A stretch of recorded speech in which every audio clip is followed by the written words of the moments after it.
बच्चों, let's read the question. Question is for the function f of x is equal to cos x minus x plus 1 x belongs to R between the following two statements. S1 f of x equal to 0 for only one values of x in closed interval 0 comma pi. S2 f of x is decreasing in closed interval 0 comma pi by 2 and increasing in closed interval pi by 2 comma pi. Option A is only S2 is correct. Option B, both S1 and S2 are incorrect. Option C, S1 is correct. Option D, both S1 and S2 are correct. इसमें हमें क्या find करना है? Correct statement बताना है, कौन सा correct statement होगा। क्वेश्चन को सोल्व करने के लिए जो की कॉन्सेप्ट है उसमें यूज करेंगे। अगर किसी फंक्शन, अगर हमारे पास एक फंक्शन है डिफरेंशिएबल फंक्शन, और ये क्या आ जाए एफ डैश एक्स हमारे पास क्या हो, F dash X is less then 0 हो in interval I, in interval I, then F of X हमारा क्या आ जाएगा, इज डिक्रीजिंग ऑन आई। और अगर ग्रेटर देन 0 आ जाए F dash x greater than 0 तो क्या आ जाएगा, इंक्रीजिंग आ जाएगा फंक्शन इंटरवल आई में।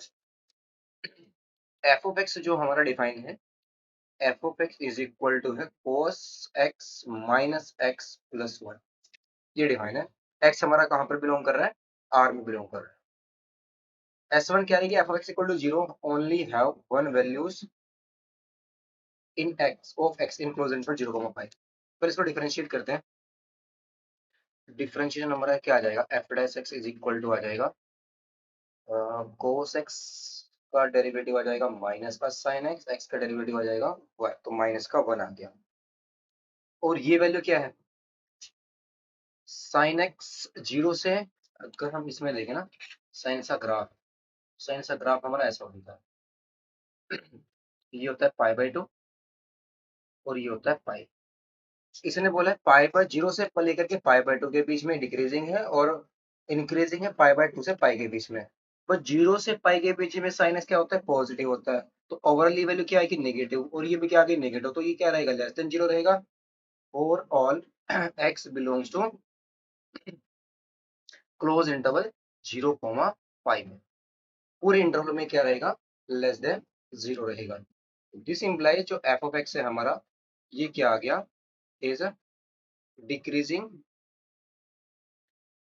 Decreasing on interval on close interval 0 comma pi में। इट मीन जो हमारा स्टेटमेंट S2 है ना, ये तो हो गया इनकरेक्ट। S2 क्या हो गया, इनकरेक्ट हो गया। नाउ अब सॉल्यूशन चेक करते हैं, सॉल्यूशन होगा या नहीं होगा। जो हमारा फंक्शन है f ऑफ x, इसकी अगर हम 0 पर वैल्यू देखें, 0 पर वैल्यू आएगी इसकी 1 + 1 2 आएगी, 0 पर वैल्यू 2 है। और f ऑफ x, इसकी वैल्यू अगर पाई पर चेक करें तो पाई पर तो नेगेटिव वैल्यू आ जाएगी हमारे पास -1 + 1, यानी कि f ऑफ पाई हमारा क्या आ रहा है, माइनस का पाई आ रहा है।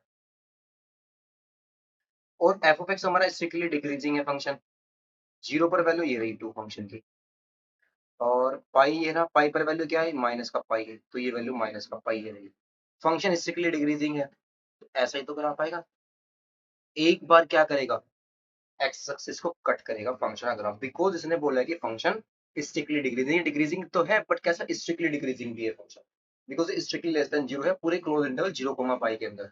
जब पूरे इंटरवल में हमारा फंक्शन डिक्रीजिंग स्ट्रिक्टली डिक्रीजिंग है और 0 पर वैल्यू 2 है और पाई पर वैल्यू ये हमारा पाई है, पाई पर वैल्यू क्या आ रही है इसकी, माइनस का पाई आ रही है, तो फंक्शन का ग्राफ कैसा होगा, स्ट्रिक्टली डिक्रीजिंग होगा। इट मींस एक बार क्या करेगा, ये एक्स एक्सिस को कट करेगा। तो this implies there exist x belongs to closed interval 0 comma pi such that जो f of x होगा ये हमारा 0 होगा उस पॉइंट पर। तो कितने सॉल्यूशन होंगे इसके, 1 सॉल्यूशन मिल जाएगा इसका on close interval 0 comma pi के अंदर। और फर्स्ट स्टेटमेंट हमारा ये है कि इसके पास f of x equal to 0 only for only one values of x, केवल एक ही मिलेगा। इट मीन जो स्टेटमेंट 1 है ये हो गया करेक्ट, तो ऑप्शन इसका जो करेक्ट होगा ओनली S1 इज करेक्ट, यानी कि option C is the correct option. Hope you understood well, best of luck, thank you.